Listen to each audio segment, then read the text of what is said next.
আজকে এমন একটি গায়ককে নিয়ে কথা বলতে চলেছি যার কণ্ঠ একসময় কোটি কোটি মানুষের হৃদয় ছুঁয়ে গেছিল, যার গান শুনে মনে হতো শুধু গান নয়, একটা অনুভূতি।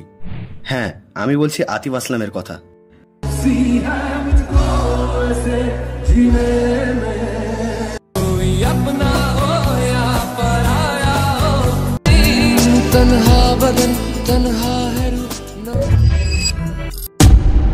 আজ আমরা জানবো আতিফের এই অবিশ্বাস্য যাত্রা কেমন ছিল, আর কেনই বা তাকে এখন বলিউডে দেখা যায় না। আতিফের একজন ফ্যান হিসাবে আমি কেবল সত্য কথাগুলোই বলবো, কোনো হেট বা রাজনীতি নয়। আতিফ আসলামের জন্ম হয় পাকিস্তানের লাহোরে 12ই মার্চ 1983 সালে। ছোটবেলা থেকেই সঙ্গীতের প্রতি তার ছিল গভীর টান। তিনি প্রথম জনপ্রিয় হন জাল নামের একটি ব্যান্ডের মাধ্যমে। সেই ব্যান্ডের গান আদাত যখন রিলিজ হয়, পুরো পাকিস্তান আর ভারত একসাথে ঝড় তুলেছিল।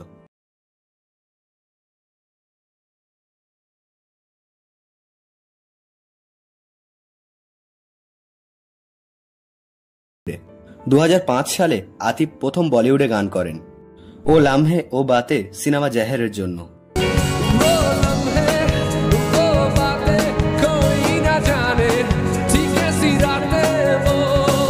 তারপর একের পর এক হিট, তেরা হোনে লাগা হুঁ, পেহলি নজর মে, জিনা জিনা, দিল দিয়া গল্লা।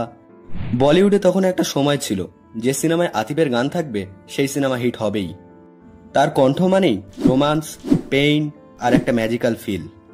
তার ওই কণ্ঠ আর সততা দিয়ে লাইভ পারফরমেন্সে তিনি পুরো মঞ্চকে নিজের করে নেন। একটা মাইক্রোফোন আর একটা গিটার, এটাই তার জগৎ। সত্যি বলতে আতিফ আসলাম একজন গায়ক না, তিনি একটা ইমোশন, একটা মেমোরি, একটা সময়ের গল্প। অনেকে ভাবে আতিফ আসলাম হয়তো নিজেই বলিউড ছেড়ে গেছেন, কিন্তু আসল সত্য কথা হলো যে তিনি কখনোই যেতে চাননি। পরিস্থিতি তাকে যেতে বাধ্য করেছে। 2016 সালের পর ভারত ও পাকিস্তানের মধ্যে রাজনৈতিক টানাপোড়েন বাড়ে। তখন সিদ্ধান্ত নেওয়া হয় যে পাকিস্তানি শিল্পীরা ভারতের সিনেমায় আর কাজ করতে পারবে না। এর প্রভাব পড়ে আতিফ আসলাম, রাহাত ফাতি আলী খানের মতো প্রতিভাবান গায়কদের উপর। এই অবস্থায় আতিফ নিজের দেশে এবং আন্তর্জাতিক মঞ্চে গাইতে থাকেন। তিনি বহু ইসলামী নাশিদ, কোক স্টুডিও এর গান আর একাধিক আন্তর্জাতিক প্রজেক্ট করেছেন। আজ আতিফ আসলাম এশিয়ার অন্যতম সেরা ভোকালিস্ট।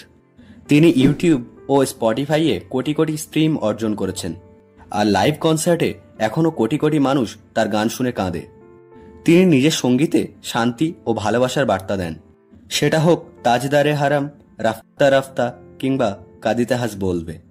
আতিফ আসলাম প্রমাণ করেছেন একজন সত্যিকারের শিল্পী কখনোই সীমানায় আটকে থাকে না। আতিফ আসলাম আমাদের জন্য কেবল একজন গায়ক নন, তিনি এক অনুপ্রেরণা, এক আবেগ, যে আমাদের শেখায় প্রতিভা থেমে থাকে না, শুধু তার পথ বদলায়। আমি একজন ডাইহার্ড ফ্যান হিসাবে আজও আশা করি একদিন আবার বলিউডের পর্দায় বাজবে তার গান, আর পুরো হল ভরে যাবে তার কণ্ঠে সেই পুরনো ম্যাজিক দিয়ে। আপনিও যদি আমার মতো আতিফ আসলামের ভক্ত হন, তাহলে তার গাওয়া প্রিয় গানটি আপনি কমেন্টে লিখতে ভুলবেন না।